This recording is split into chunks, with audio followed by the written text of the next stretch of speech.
I'd like to call today's meeting of the Sports Authority to order. I'd like to thank the Titans and Nissan Stadium for hosting us today. And as we all know, the purpose of this meeting is to hear from the stadium design team, which will share a progress report presentation. And for the board, I think this is a great opportunity for us to get our arms around where we are in the process and maybe next steps. So I'm going to suggest that if you have questions throughout the presentation, if you all would indulge us, we'd like to move forward with those questions versus waiting to the end. And so my notes say that we were going to welcome President and CEO Bert Nihill, but that's not who's sitting at this table. So if you all would introduce yourselves, and we'll get this show started. Thank you. Thank you, Madam Chair. I'm Ron Gobble with GHP. This is Jim Pachowski with CPS, and our firms are the acting program managers for the Sports Authority reviewing the Titans package. We did this on First Horizon Park, and we did it on Geodis. This is a little bit different in that the Titans are holding all the contracts with the design team and contractors versus you holding those contracts. And so we're observing what they're doing, working with them to make sure we're going to have a facility that works for the Sports Authority as the owners of the project at the end of the day. Today, we're going to be here talking about approval of a portion of the design work that's being done by the architects and engineers. For those of you who are not familiar with this, let me just kind of break down the steps that A&E firms typically take. There's the schematic design phase, which is establishing the building facility program to ensure that various spaces and functions are accounted for in the design.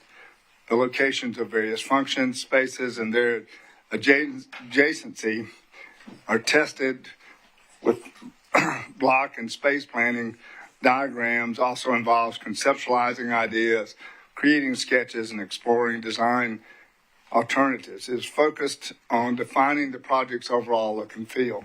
That was done by the Titans prior to being approved by you all in the council. They finished that phase in May of 23. The design development phase, which takes that set of the schematic design, and they build on that, and they refine the concept, but developing detailed drawings and plans and specification. It aims to address technical consideration, materials and systems, ensuring a more comprehensive design. That is halfway done, or it was halfway done on October the 20th. So that is what we're reviewing today, and we'll talk a little bit more about that in a minute. But we got a package on this for 50% of the design development package. The construction documents phase, this phase is the detailed plans and specifications from the design and development phases are finalized. These documents serve as a guide for the construction team, providing necessary information for actual construction, materials, dimensions, etc. These documents are part of the contract. These documents will become part of the contract that the construction manager uses to build the building. That area will be finished in May, sometime like that. They'll be negotiating a GMP after that with the contractor, and that'll be in the fall of this year.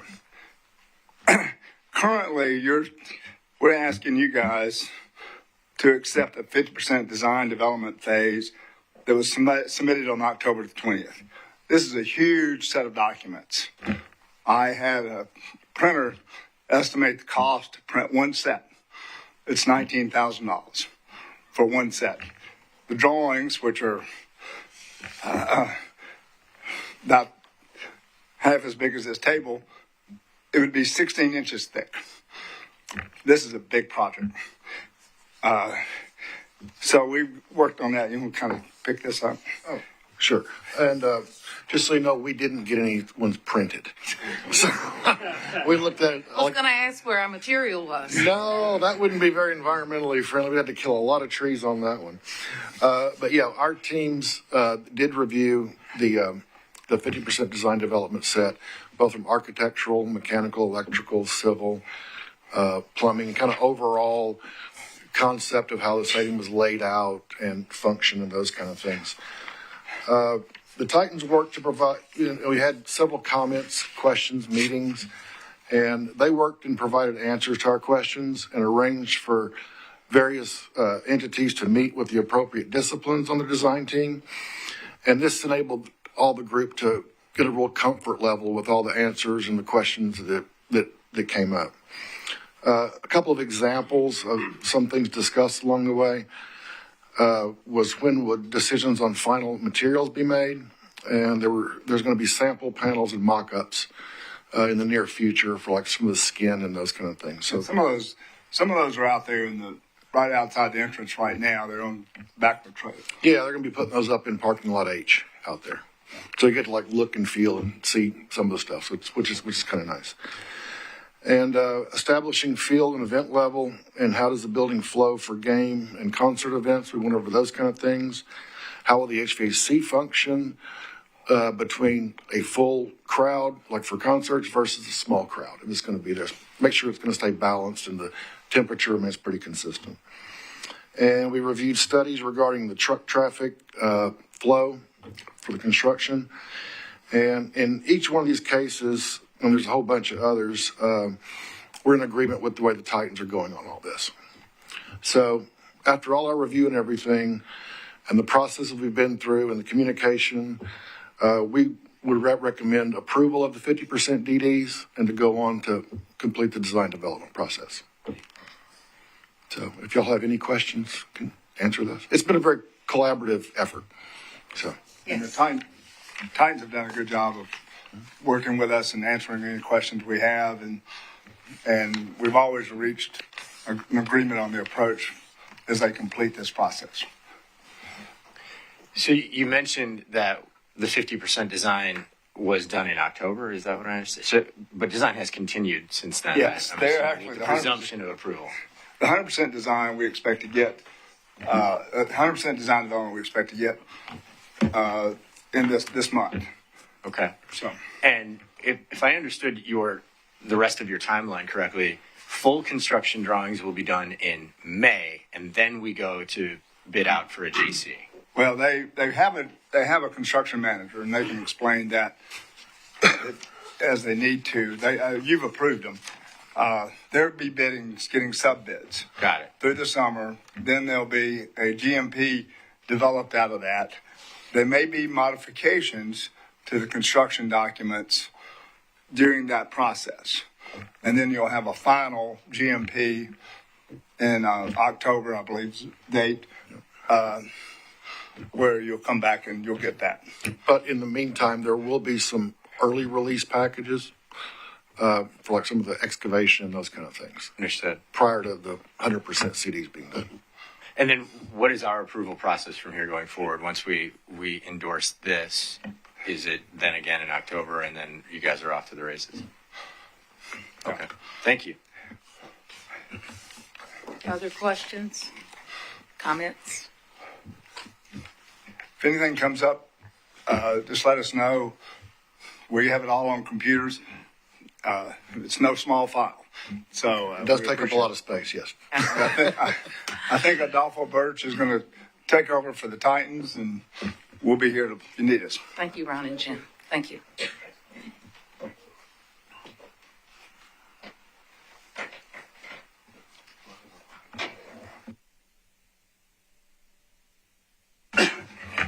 All right. Well, first, let me thank the authority and thank you all for the opportunity for us to present to you today and provide an update on the 50% design documents. Excuse me. Following the authority's approval of TVS as the architect of record last year, an absolutely stellar team was assembled to turn the initial vision of the facility into a detailed and specific set of drawings needed to actually construct the building.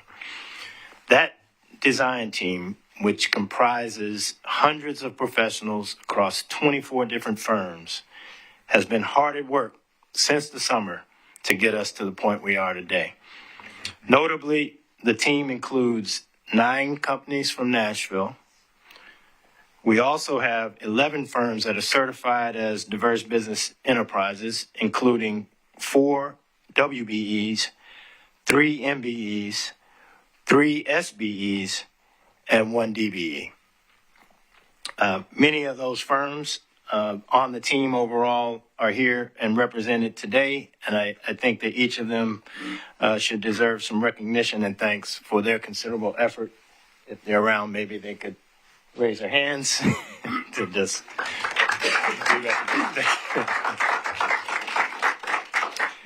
which brings us back to today. So today our intention is to share an overview of all of their hard work.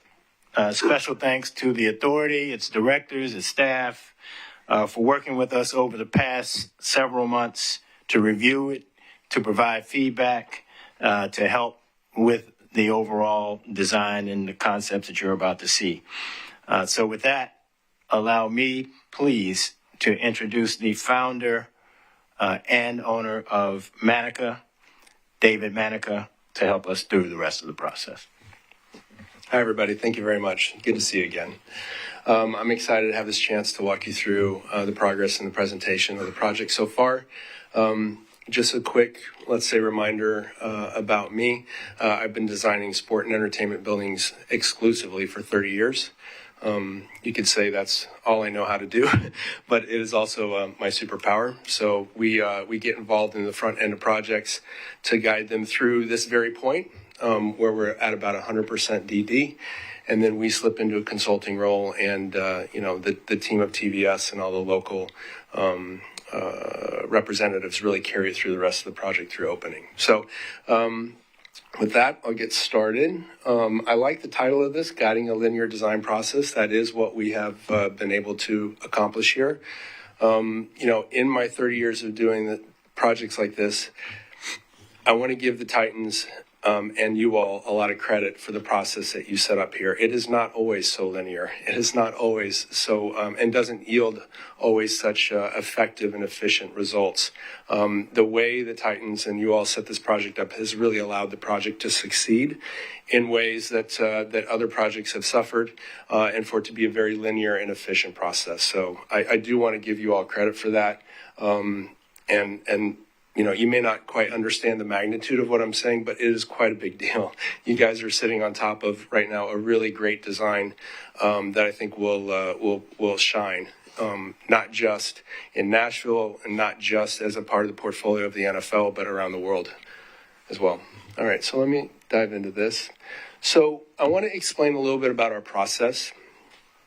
A lot of sports architects make decisions about the building that are really fundamental to the process without the input of the client. One of those, as an example, is just the geometry of the building, the shape of it. What you're looking at on the screen right now is an example of what we call a hybrid geometry, a radial, side, and straight ends. But we help them understand the impact of all these decisions. This, for example, is an example of a radial grid. You can see how the ends are curving a little bit. I don't want to get into, Stadium Design 101, but I want to help you understand that the part of this process, part of this linear and very effective process that we went through is about making good decisions at each step of the way. And I think one of the things that we've done very well together is funnel those decisions in a pyramid without having to go back down to the bottom of the mountain and start over again.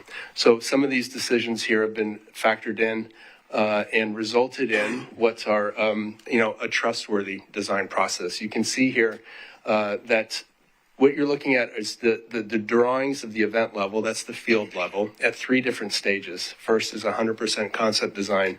The second is 100% schematic design, which was referenced earlier. And then 50% design development. What I want you to notice is the consistency of that design through all those stages. The colors might have changed a little bit. There's been more detail added, of course. That's our job to do that. But the design hasn't changed significantly since it was founded at the concept design. That results in a more effective, more cost-effective, more linear approach, which pays dividends later in the project. So very proud of that on behalf of the whole team. And I should also say, you know, I feel lucky and blessed to be here speaking to you today. I'm the tip of the spear of 1,000 people that have spent a lot of late nights on this project. It's certainly not my place to take the credit for it, because there's a lot of people like Keith right here sitting behind me who's worked really hard on this, along with 1,000 others. But you know, they get the credit for really that consistency in the design that we've been able to accomplish. Same scenario here: 100% concept, 100% schematic, 50% DD of the main concourse level and the upper concourse level. So what's even more interesting, and what I'm really proud of from my office, is the reality that we bring to the design very early in the process. 100% concept design renderings here. One of my greatest compliments is when the whole thing's done, the owner comes to me and says, "Man, it looks just like the renderings." Well, that's because we don't lie in the renderings. So I can assure you that, and I want you to look at this consistency here, the 100% concept design, transitioning to the 100% schematic design, transitioning to 50% DD right now. I guarantee you that the building will look just like this or better the day it opens. So there's a lot of dependability there and trust that you can have in what you're seeing today. That's an important message to bring. Let's talk a little bit about our decisions on the site layout.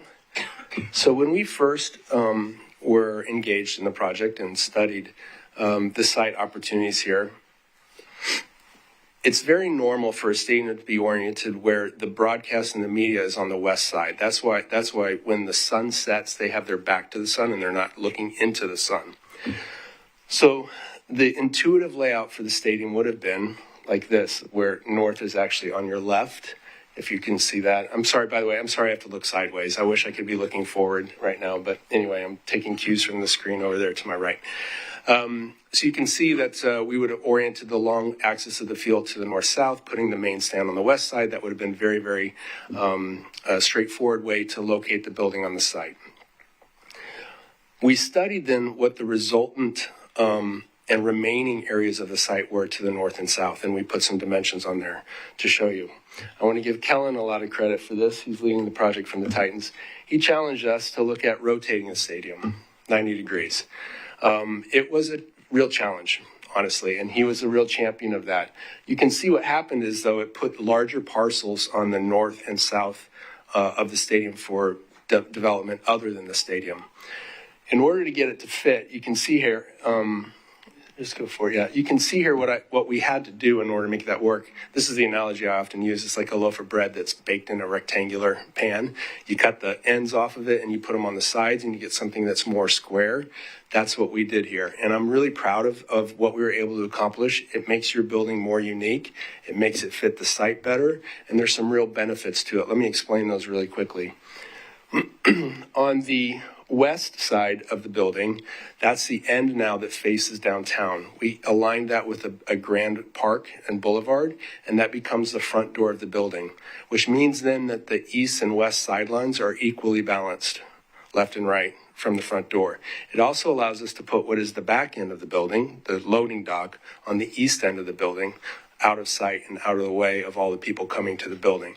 So there were a lot of real benefits to that rotation. It was a challenge for us in the early phases, but we were able to overcome it. And again, I want to give Kellen a lot of credit because he pushed us in a lot of positive ways to make that happen. I'm so grateful he did, because it has really turned and driven the project towards something that's unique and much better than it would have been otherwise. Here you can see a site plan then of our rendering. Again, I want you to notice how the building is more square than most stadiums. That is again because we're pushing more seats to the sidelines. We've compressed the stadium in the long axis, and we've balanced it left and right better with regard to the overall development. That also gives us more development on the north and south ends. All right, let's talk a little bit about why the building looks the way it does. One of the things I'm really proud of in the way we think about projects hold on one second, is that we make sure that the project is of its place. So if you look at one of our previous stadiums, Allegiant Stadium in Las Vegas, there is no question that is the Raiders Stadium in Las Vegas. That stadium would never work here, right? We would never build or propose to build a design like that in Nashville. The new stadium for Nashville had to be perfect for Nashville. It had to feel of Nashville, and it had to be inspired by the people and the places and the spirit of Nashville. So we thought about that a lot. We worked with the local firm here, Hastings, to consider and think about what makes a building in Nashville, Nashville. And there's probably a lot of things that you just feel and you recognize, but you don't really ever put words to. Well, we try to put words to it and let the design develop from that spirit. So we studied Nashville as historic, but also modern. And one of the things I'll speak right now, there were a whole bunch of other slides that we took out of the presentation just because I wanted to make the point quickly. But thinking about the way the building and the architecture and the exterior of the building responded to the spirit of Nashville, one of the things that we wanted to bring into it was this idea of a front door. Remember how I said we rotated the stadium to where the front was facing downtown and facing the river and facing that long park? Well, we also created this incredible this incredible balcony, front terrace or front porch at the upper concourse level. No other building in the NFL really has anything like this. It's an asset for the upper concourse. It's an incredible place to view the city, and it's an incredible rooftop experience for everyone here. So when Burke talked a lot about this being the people's house. This is like the front porch of the people's house. You can see it wraps around. It's like a wraparound porch.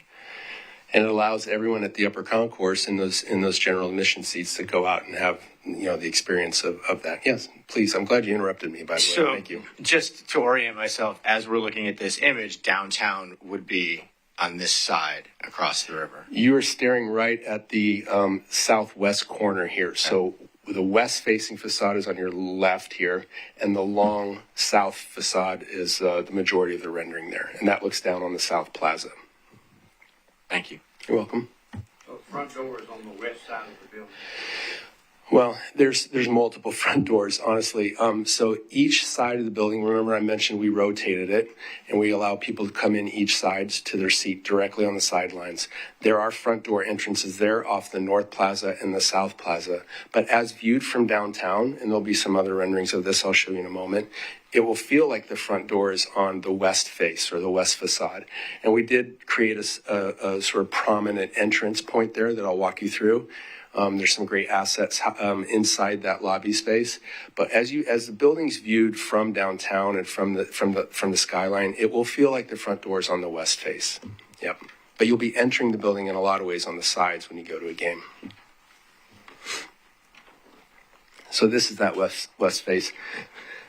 That entrance is actually being hidden by the trees there. I'll show you that more in a moment. This is a nice shot of the building from the South Plaza, and you can see those entrances and that wraparound porch. And again, thinking about, I hope you can see and feel that this feels right for Nashville in the sense that the architecture is inspired by the vernacular, is the word we use for like indigenous architecture or local architecture. It's inspired by the vernacular of Nashville. Same shot at night. All right, so let's talk a little bit about seating bowls.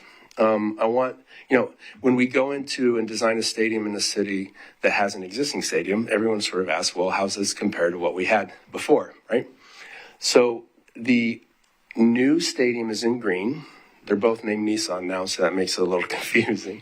The new stadium that we've designed is in green. The current stadium, or the existing, or I could say future old stadium, is in blue. What I want you to notice is how much better the seats are, the seating locations are in green versus blue. So we have a steeper rake, so you have better views, and we've pulled the whole seating bowl closer, which means everybody has a better seat in the new stadium than they had in the old stadium. That's the punchline here. And you can see that it's fairly dramatic across the board here. This is the sideline section, but you can see, they're 30, 40, 50 feet closer in some cases, which puts you right on top of the game and creates that intimacy and that noise and that excitement that will make this building really exceptional, not just for Tennessee, but around the world, as I mentioned. This is the same thing. We took our computer model and just cut it. And you can really see how the whole building stacks around that seating bowl, pulled in tight with the roof floating above it.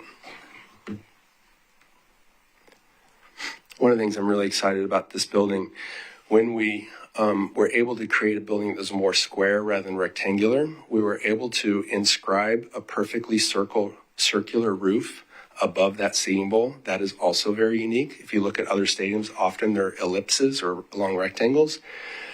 But what's great about the circle is it's the most efficient shape for this type of roof because it's perfectly balanced in all directions. There's no spans that are longer than others as compared to its opposing side.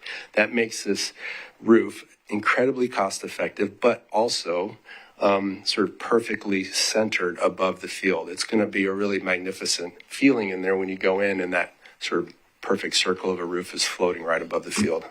I'm excited about that. Will it be transparent? It is translucent. So that's a really good question. I'm glad you asked me that. So I don't know if you know much about a lot of the other stadiums recently built. SoFi, I don't mean to dog on any other stadium, but SoFi was built with a more clear roof. And the sunlight goes through there and casts a lot of shadows on the field, which are problematic for camera angles, for camera viewing and media, as opposed to Allegiant, where we made the roof very translucent and there are no shadows in the building. And we're working to finalize the final transparency, but it is our goal that you will not have a transparent roof, which would cause shadow problems and heat gain. We will have a translucent roof, so it feels really shady, like daylit, but more like a cloudy day, really soft light in there. That's the target. You're welcome. We also integrated some real signature spaces inside the seating bowl. This is on the west end of the seating bowl that faces downtown. You can see we created like a perch up there, and those are the big doors in that open to the skyline. So you can be in the upper concourse looking down on the field, and right behind you is a panoramic shot of downtown Nashville. It's going to be really incredible.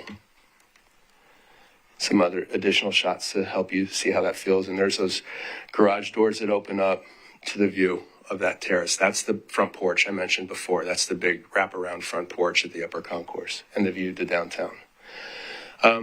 So Music City, this building's been designed maybe more so than most other NFL stadiums to host concerts. We've done a lot in this building to make sure that it's a premier concert venue.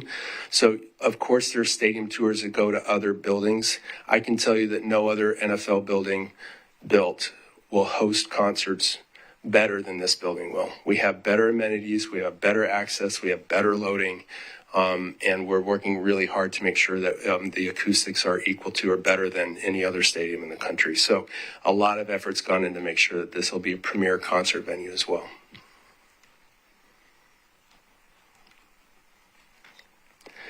Okay, so once that model gets built and we've finished everything, we can cut it in different directions. And I thought I might walk you through some of the key levels of the building in 3 dimensions. And this way is sometimes easier to read than an architectural plan. So I want to talk a little bit about the west entrance here. You can see the main entry there. So what's highlighted is that west entrance that's inside the portico.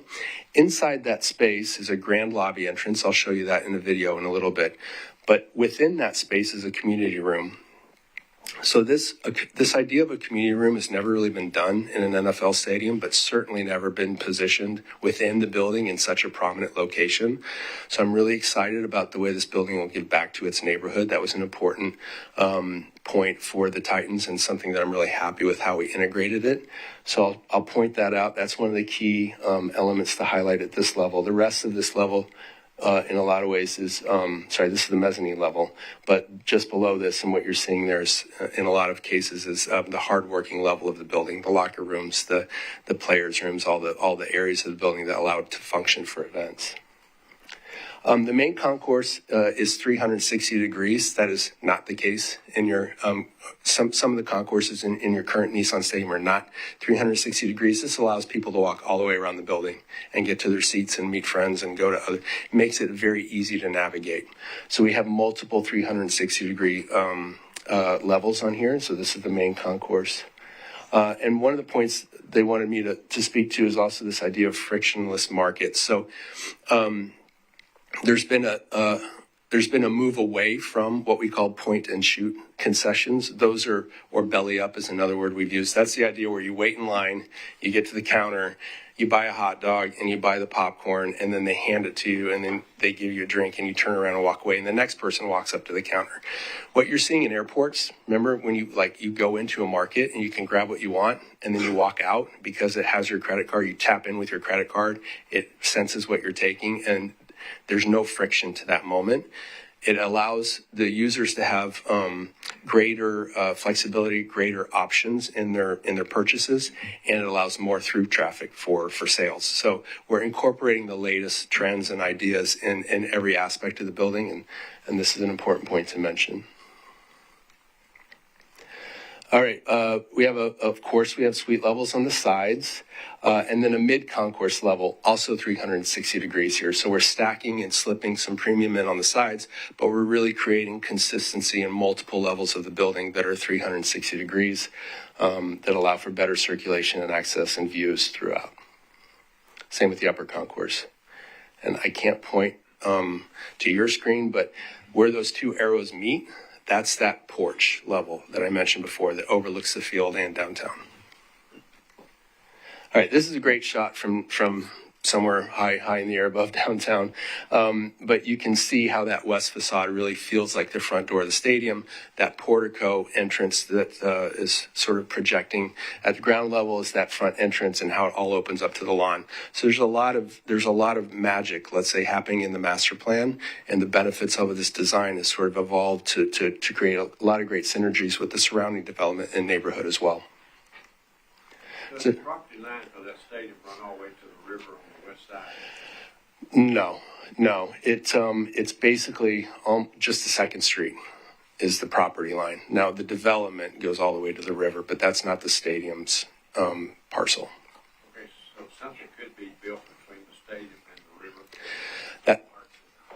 That's part of the. Thank you. Yeah.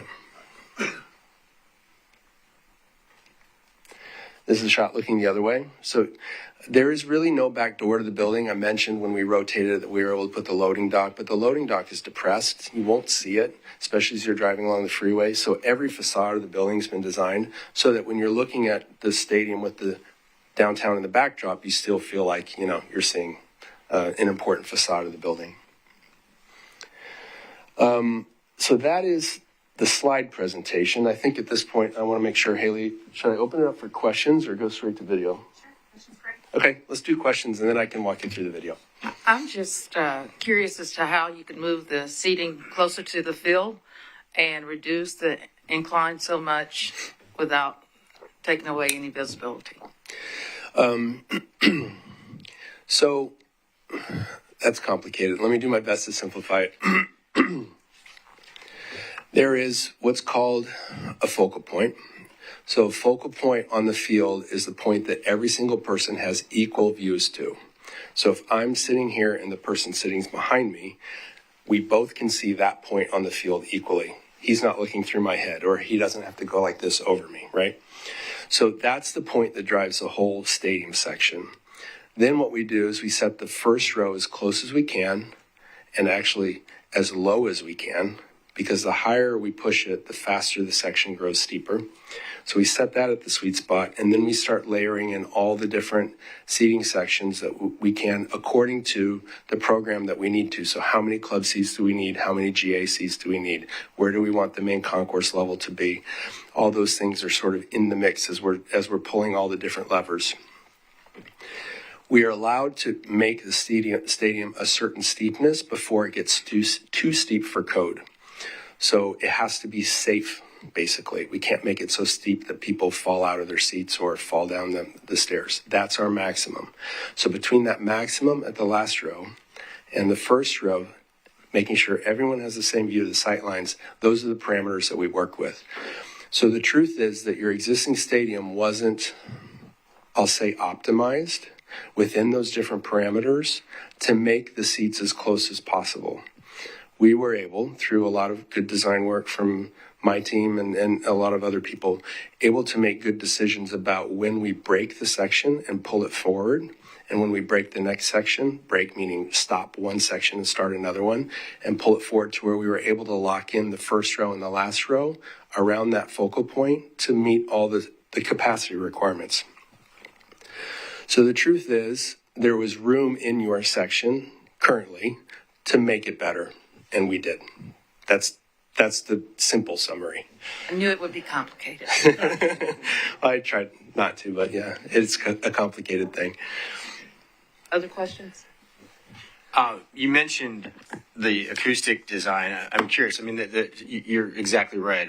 A big part of the intention for this building is to host concerts. I'm curious what sort of acoustic elements are being included in this stadium versus, say, a Las Vegas to contribute to that. Mm-hmm. A great question, and I'll try another complicated answer. I'll try to simplify. In sports, you want the building to be as loud as possible, which means as much acoustic bounce and as much acoustic reverberation as possible. That's what makes a building louder. By the way, there's three things that make a building loud. One, first of all, you have to have a loud crowd. Second, you have to make the room as small as possible. So the same volume in a large room sounds softer than the same volume in a smaller room. Makes sense. So we have to make the room as small as possible, which you can see we've done by pulling all those seats as close to each other as possible. The third thing you have to do is contain the sound, which we've done. With a sort of fully enclosed roof building, it'll be a loud building for sports. The challenge then is that you want a quiet building for concerts. You don't want reverberation. That's why in a sound booth you see all those acoustic they're called clouds, but acoustic panels around to knock the reverberation down. Because if the reverberation's too loud, you can even hear it in my mic right now, it becomes difficult to understand the sound. The music becomes blurry and the voices become difficult to understand. So the truth is what we're doing here is we're creating a loud building for sports and then understanding what we need to add to create a softer building for concerts. So acoustically, that's what we're doing. We're first of all threading the needle right between what's best for both of those, but then we are going to have to supplement to make it really excellent. We're talking about supplementing some of the building's hard surfaces with softer surfaces during concerts to help reduce that reverberation and increase the attenuity of the sound. Will those elements be dynamic? I mean, can you change those elements for it? Yeah. Yes, that's what we're talking about right now. Good questions. Others? All right, well, in the spirit of keep moving, it's not your last chance to ask me questions. Let's go to the video, and I might have to ask for that to be queued up. So while he does that, have any of you seen the movie 1917? Okay, love that movie. It's amazing. And the whole movie's been filled basically as one camera path. Okay, we kind of did that for you here. We have a couple cuts, I think. But the idea here is that you're on a journey almost through one camera path, looking at a bunch of different spaces in the building. So I'm going to be narrating as we take this journey together. And then we'll probably do it all in one. I think it's 3.5 minutes long, something like that. When it's done, we can go back and look at anything or answer any questions you have. All right. All right, so we're just entered those west doors and we're in the main lobby now. This is a grand space with, it's like 3-4 stories tall. This is the side behind us is downtown, the park in downtown. And we're going to come in here and we're going to turn around and start going up some escalators. They're both scissored, so you can go up one escalator one direction and one escalator the other. And up here, you're going to see the community room at the mezzanine level as we go through it. So it's the glass area with what looks like a display area in there. So that's the community room. That room is available to the community for rent and lease. You can host different events there, different exhibits. As we pass that, and that has its own dedicated access as well. As the escalator takes you up to the next level now, we're on the balcony of the main concourse, and we're going to take a right and go into the main concourse area. Again, on the left is this huge glass window with all of downtown in the backdrop. Now we've entered the 360-degree main concourse with full views to the field. So you can walk around the whole stadium, 360 degrees, and always have a view to the field. That puts all the toilets and concessions and customer amenities on the outboard side. Nice wide concourses, incredible views down to the field, which we've already talked about. There you get a feeling for that circular roof with the transparent sunlight coming through it, and then all the different seating types on the sides. Gigantic video boards, by the way, 2 flanking on the west, 1 long one on the east. And so video boards that are really magnificent to see. And then we're going to sort of dive into one of the club levels here. And what I want you to notice is how we've also taken the time in the interiors to make them feel very Nashville as well. So I talked about the exterior, but our team has done an incredible job, I think, really bringing the spirit of Nashville into the interiors as well. So this is what one of the clubs will look like. We've created areas for live music to occur. These spaces can, of course, be rented and leased on non-game days as well for different events. Now we're going to go flying past the bar and back out into the bowl.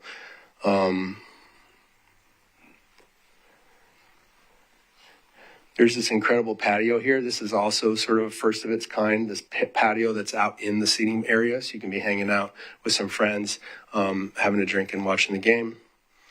And now we're going to sort of float up to that end that I've mentioned before at the upper concourse. So we're flying west towards downtown, and we're going to be at that perch, I call it, or the upper concourse terrace area that has the views to the field behind us, and now through those garage doors and out onto the front porch of the building. Again, incredible panoramic views of the city and the future development of the East Bank. Really wide terraces will be activated with, different kinds of furniture, different kind of lounge areas, maybe even some, fire pits, whatever makes it, a fun and interesting place to be as an addition to the concourse space. And that's where it is. Okay. So yeah, any other questions after seeing any of that? The steps, the transit for most people in and out of the stadium. Did you do something to those two? Okay, the reason I'm asking the question, there's always a group of 1, 2, 3, 5 people that stop right in front of you. Mm-hmm. And I just want to know if you did anything to the steps to try to ease that. We did. Excuse me. We have generous plaza spaces around the stadium before people have to start going up steps or ramps or enter the building to get to their elevator. So there's a lot of different ways to enter the building at different levels. That's the first thing I want to be sure to explain. But since you asked specifically about steps, I'll talk about steps. So there's space before the building for people to sort of prepare, let's say, to go up the steps. You need that because people do sort of stop for a moment before they go up the steps. But even more important than that is really when you get to the top of the steps, you also pause for a moment.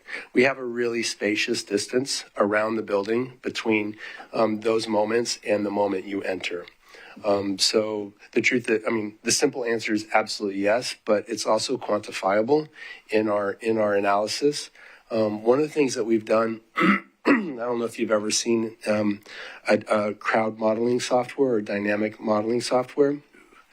So it's really fascinating to see. They use it all the time in buildings like this, but also in mass transit, like train terminals, cruise terminals. They give everyone a dot, and they understand how those dots move. And we can actually simulate a crowd inside our computer model by understanding where people will go and how they will go up the stairs and where we're going to get clog points or congestion points. So the building's been thoroughly tested by those experts as well. And we've been able to modify and improve the design to minimize and if not eliminate some of those pinch points and some of those congestion moments.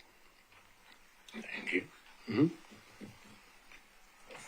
Talk about safety. I know Nashville, we have a number of weather events and just what protocols or what is in effect in those type of situations when you have a large group of people and we might have bad weather or other concerns as far as safety of 60,000 people in this building. So there's all kinds of different factors for safety. I'm trying to pick the one to talk about first. Lightning protection. I'll start at the top. I'll work my way down. Lightning protection. So, interestingly enough, new stadium in Los Angeles built without lightning protection. So when they were hosting the event and there was the possibility of lightning, they had to cancel the event. So that's not the case here. You have lightning protection. So the building is protected against that kind of threat or strike. Often what architects have to deal with in any building type is fire and smoke. So I can assure you, of course, the building meets code, if not exceeding code, with regard to the safety and evacuation of people, of that many people at one time in an emergency situation. Again, tested through the crowd modeling under an emergency situation, which is completely different than a normal end of building situation, right? People act differently when they're in an emergency situation. So we've tested it for threat with regard to fire and smoke as well. Flooding, we were really careful about where we set the field level to make sure that it would be above the floodplain. So we've been very, like I said, very careful to consider how far down in the ground to go as it relates to potential flooding from the river. So, right now, those are the main points I can think of. Of course, the building is enforced structurally for lateral wind loads, as it has to be. So a really strong wind, if the building's not designed right, not necessarily a building of this size, because pushing a building over this big with that much wind would be very difficult. But every piece of architecture has to be designed for both gravity and lateral wind loads, and this has been built to the same kind of stringent requirements. So, yeah, it's a really safe building, because it has to be, and it's been tested and vetted out by a lot of experts as required to meet all the different requirements. So along those same lines, Okay. not necessarily safety, but security. I remember when this building was built that immediately following getting plans in place, I think the NFL stepped in and there was a big thing about ballers and having them a certain size out front. What has the NFL contributed to this conversation in terms of security for the building? That's what he whispered in my ear as well. Maybe that was a better way to answer the question. So yeah, very safe building with regard to those kinds of threats as well. The NFL requires a 100-foot hardened perimeter. That means that no one with a vehicle cannot get closer than 100 feet. And that people are secured as well within that zone. The secure zone. So that 100-foot perimeter has been established. It's part of our design requirement, and it's been approved by the NFL, as you mentioned. The Super Bowl will require a 300-foot perimeter. They will overtake the compound and establish their own approach to that. So we are anticipating that, but we have not applied that because it's not our place to apply that. That's the NFL's application. But then with regard to, just operationally, we have, of course, considered where the metal detectors are going to go, where the turnstiles are going to go, how those relate to the safety of access into the building related to steps and plazas and queue space. So I assure you that, that level of security and that kind of anticipation of the requirements of just operating a safe building have been implemented in the design as required. It's table stakes for a building like this. It has to be done that way, and I assure you it has been. Thank you. Yes. So I think it's great that the stadium is going to be smaller, right? Because it's really hard to play in a small stadium when it's loud, right? So it's great. I have a question regarding the field choice, the desired field choice. Is it going to be field, or is it going to be, turf? And then also parking. Want to get your thoughts on parking? Two good questions. It will have a turf system, so it will not be natural grass. That will allow for the building to be enclosed because we will not be getting enough sunlight through the roof to grow real grass. It also allows for the building to be used more flexibly for other events. So it's really important. If you're going to host a lot of concerts or host a lot of family events or host a lot of other types of events, that you have that kind of flexibility built into your design. This design has that. With regard to parking, more difficult question for me to answer because it's like storage. Everyone always says there's not enough parking and there's not enough storage in the building. Well, we are, of course, doing our very best to accommodate both. There is a parking lot for the team and for the players and for the requirements of the operations of the building located as part of this project. Our postage stamp for the stadium does not include parking for game day. There is parking provided around the stadium, of course, but my scope of work is just the stadium, and we have accommodated as required, I think, by both the city and you all. We have accommodated the parking required to operate the stadium as part of that project. The surrounding site will accommodate the parking. And if there's an answer for the Titans to I think there. I just add a couple of things. I think one on the field choice. Yes, the plan is to go with a synthetic surface, but I think one of the things that we are committed to is looking at the state of the research, the state of the development of those types of fields, and making sure that at the time we're going in with what is the best product. There's a lot of research, a lot of data being driven right now through the industry as a whole, but through the NFL in particular, to understand exactly what the performance requirements and the performance ability of the different types of surfaces are, and being able to make sure we are best in class when it gets to that point is one of the things we're certainly committed to. On the parking end, I think that certainly there will be some level of disruption as all of this is coming together. But I think what we are committed to doing is, at the end of the day, focusing on what is the experience getting to and getting from the stadium, and how does that look? And so if you focus on that, ingress and egress, the mode and method might change a little bit for different groups. But if you are able to come and go in an efficient and easy manner, whether that's using other forms of transportation, whether it's, people already who park across on the other side of the river and walk and find that that's an enjoyable way to do it. All of those things we're going to try to figure out what's the best mix and way in which we can get that done so that your experience in coming to and leaving the stadium for events is ultimately better than perhaps what it is now. I mean, that's the end game, I guess. Two questions. What is the LEED certification target for the building? And then unrelated, more security. In a stadium full of 60,000 people, how long, should a security situation arise, how long does it take to evacuate the building? Mm-hmm. First of all, thanks for the reminder on LEED. I was supposed to mention that, so thank you for bringing that up. It is LEED Gold is our target. It'll be the first LEED Gold sport building in Tennessee, and I dare say a handful of LEED NFL buildings in the country. So we've set a high target for the building in that respect to be LEED Gold. Safety and security and egress. The target is 12 minutes out of the seating bowl and another 10 minutes, I think, out of the building. I might need some help remembering that. 21 minutes. Yeah, I was at 22. So it's like we factor a certain number of minutes to get out of the bowl. And then that's mean everyone waiting to get up and walk down the aisle and get out of the bowl. So the bowl's empty in 10, 11 minutes.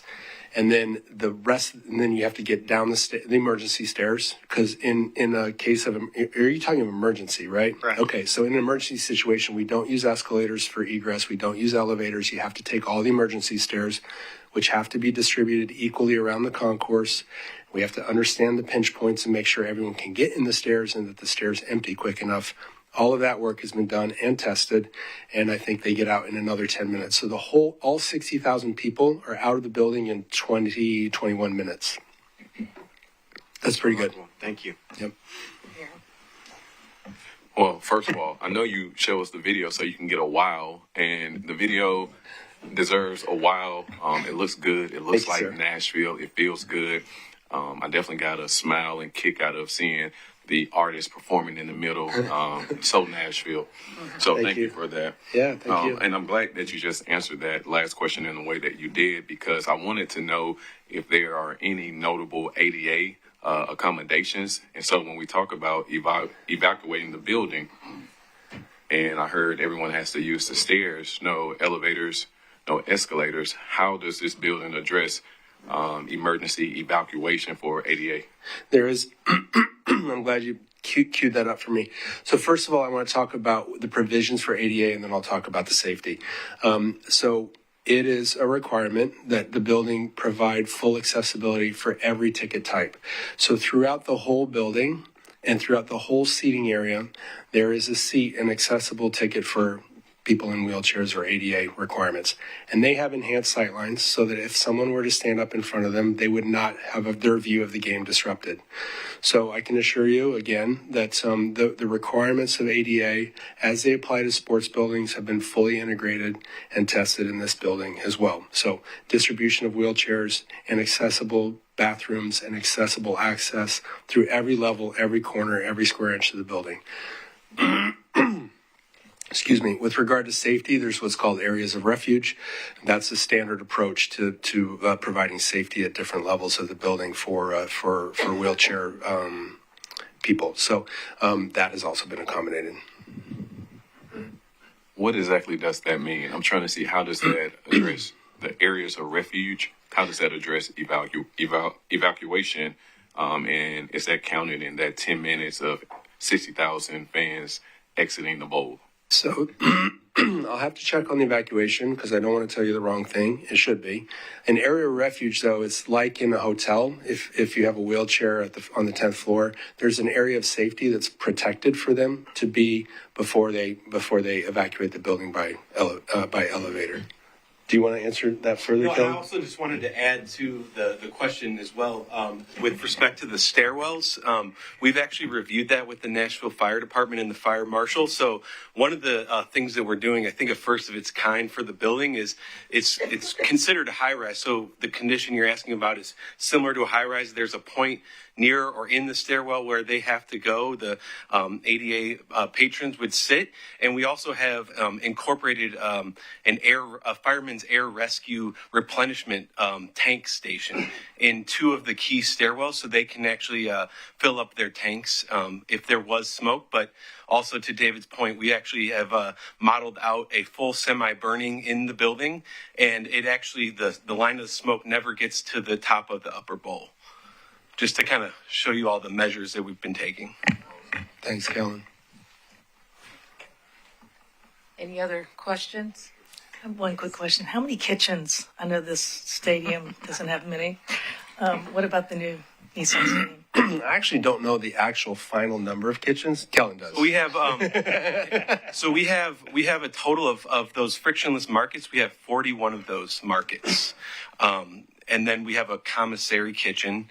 And then we'll have some in some of the premium areas, some show cooking stations as well. So 41 of those frictionless markets will be scattered across all of the concourses. Plus a huge kitchen and commissary, plus the cooking pantries, plus the bars, plus the show kitchens. So What is a kitchen a cooking Commissary? commissary. No, I know the commissary, The pantry. Yes. So the idea is that there's a main kitchen on the event level, and then food is moved up to a kitchen where the final prep happens before it's delivered to the patron. It ensures the quality of the food. Again, We have about 1 to 2 for every major level with the premium spaces where we're getting in and out of suites and clubs. a lot. Kathy, I have one more question. Tacking on to what Kim's inquiring about one of the really beautiful things of this stadium now is that we've got a lot of local restaurants represented in different areas, and I assume that strategy will be followed in the new building. Are all of our local restaurateurs then going to have their own kitchens, or will they work out of the commissary? I'm just trying to track logistics. That's a bigger question. That's a good question. It's a difficult question because I think exactly how all of that will work will depend on exactly what the concessionaire what the overall structure that they put forward. Up to them to build it out, though. I mean, I think that's fair. I'd want to really think about it. I think the vision here is we definitely want to have local. We want to make sure that fits in and works well. So we haven't landed the plane, so to speak, on it, but we definitely think that having local options within the markets and also we'll call them kiosks or carts on the concourse will be available. Well, thank you.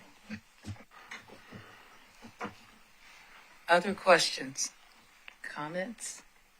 If not, this has been wonderful.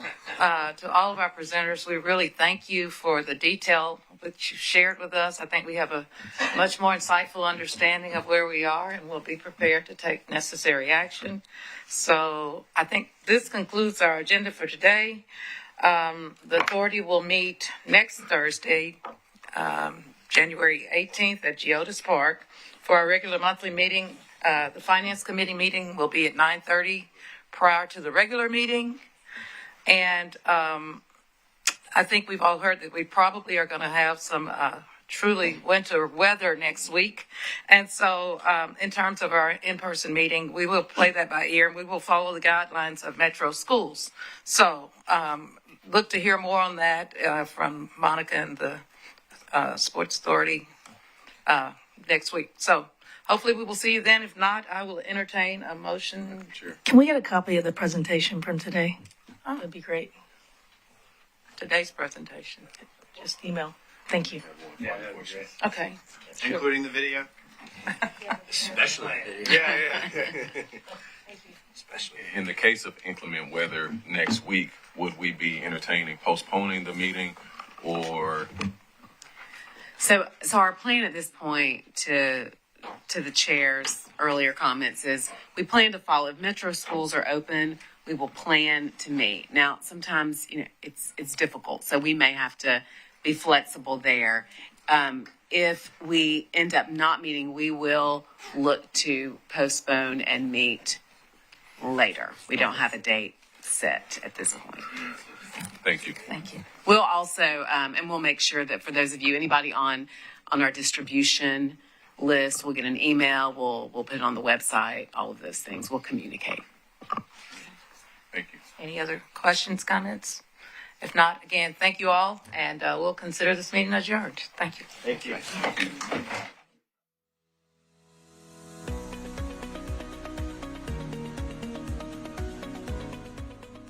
This has been a service of the Metro Nashville Network. If you would like to see this presentation again, or for more information on this and other programs, visit nashville.gov.